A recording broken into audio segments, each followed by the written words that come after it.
Hello everyone and welcome back to a new video. In this video, I'm gonna show you guys how you can change a text in Photopea. So if you guys want to learn how to do it, just follow the steps that I'm gonna show you. As you can see guys, I'm right now in Photopea and this is how the homepage looks like. So right here in the left side of your screen, you're gonna find all of the sections. Right here, you're gonna find the home section, this device, Pia Drive, Dropbox, OneDrive, and so on. And right here in the center of your screen, you're going to find the option to start a new project, open from computer. Here you're going to find your template and lastly install Photopea. So right now I'm going to click on new project. And then once you click on your project, you're going to be right here in this window. Once you're here, you can choose a name for your project. Here you can choose the width, the height, and also the DPI. And lastly, the background color from here. And right here in the bottom, as you can see, guys, you can choose a size for your image.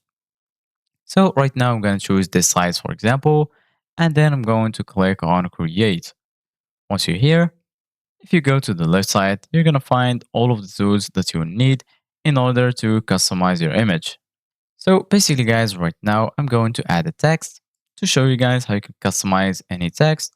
So I'm going to click on the type tool. Once you click on the type tool, just click anywhere in your screen and then type anything that you want.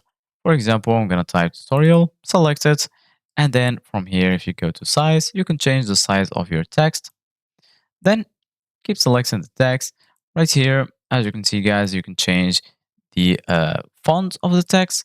So for example, I'm going to change it to this font.